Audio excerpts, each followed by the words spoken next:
The sprawling mansion of billionaire Alexander Sterling was always a hive of activity, but today, an unsettling silence hung in the air.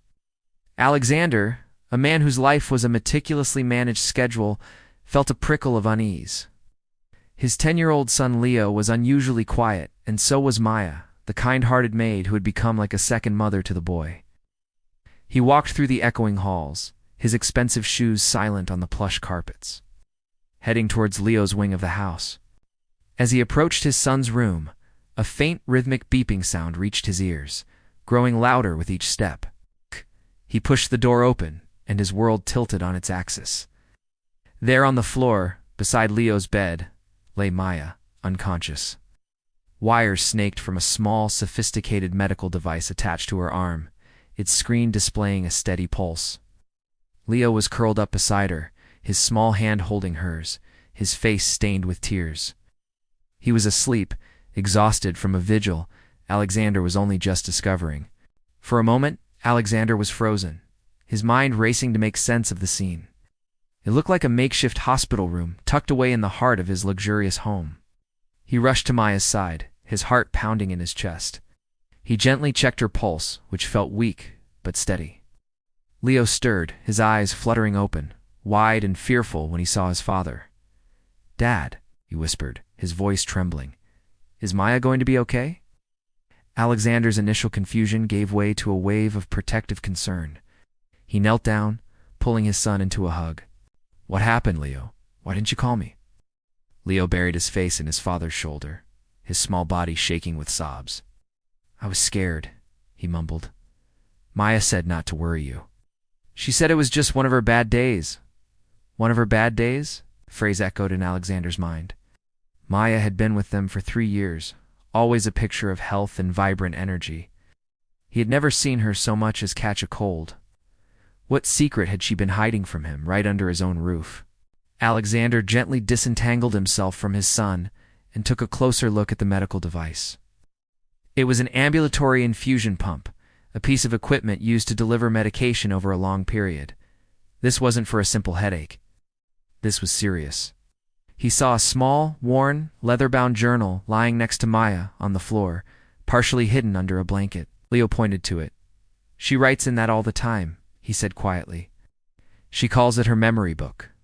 With a sense of trepidation, Alexander picked up the journal. He knew it was an invasion of her privacy, but he needed answers.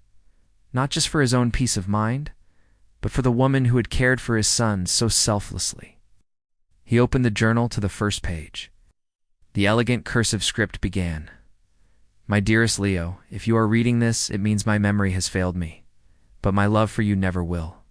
Alexander's breath hitched, began to read, and with every word, a story of quiet courage, immense sacrifice, and profound love unfolded. Maya was battling a rare, aggressive form of early-onset Alzheimer's disease. The diagnosis had come just before she started working for him. She had taken the job not just for the income, but because she wanted to spend her remaining lucid years surrounded by the laughter of a child, creating happy memories before her own were stolen from her. The journal detailed her struggle, the moments of confusion, the fear of forgetting the faces she loved. She wrote about her own daughter, who had been taken from her by the same disease that now ravaged her own mind. She had been a brilliant scientist, on the verge of a breakthrough in Alzheimer's research. But the illness had claimed her before she could finish her work. Maya's greatest fear wasn't dying, it was forgetting her daughter completely. The infusion pump was part of an experimental treatment, a last-ditch effort to slow the disease's progression, funded by the last of her savings. She'd been administering it herself, in secret, timing the treatments for when Alexander was away on business trips. Leo, with the uncanny perception of a child, had known something was wrong.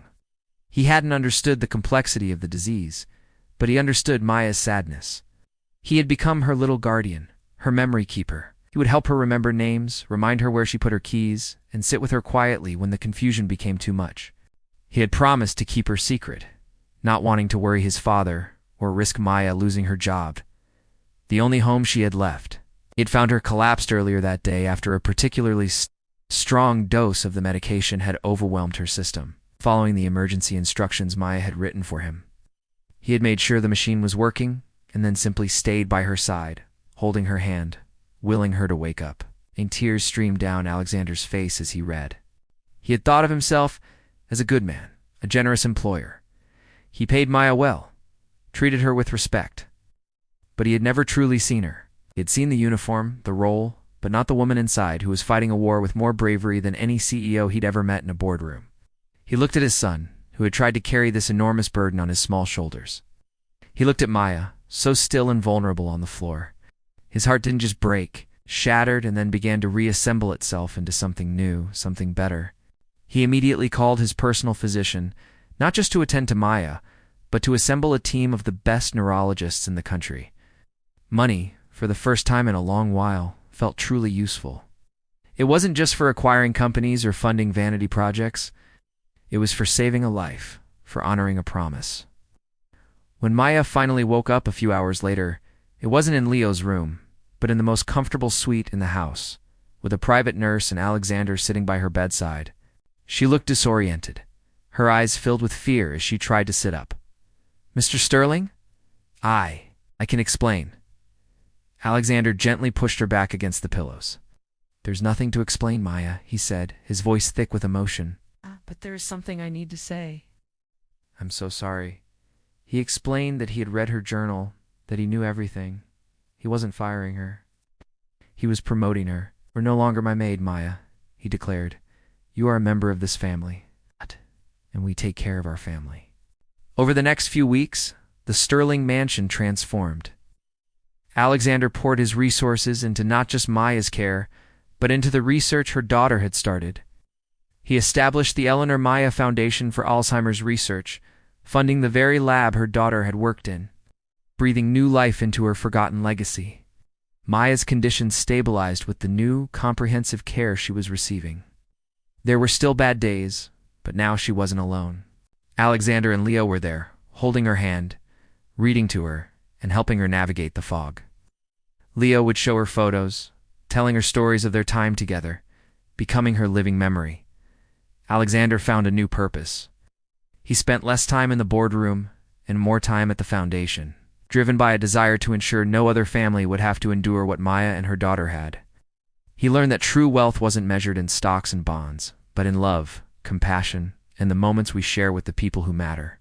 One sunny afternoon, months later, Maya was sitting in the garden with Leo, watching him chase butterflies. Alexander watched them from the patio, a genuine smile on his face. Maya looked over at him, her eyes clear and bright. "Her name was Eleanor," she said softly, a single tear tracing a path down her cheek. "Right. Thank you, Alexander. You gave me back my daughter." Alexander walked over and knelt beside her, taking her hand.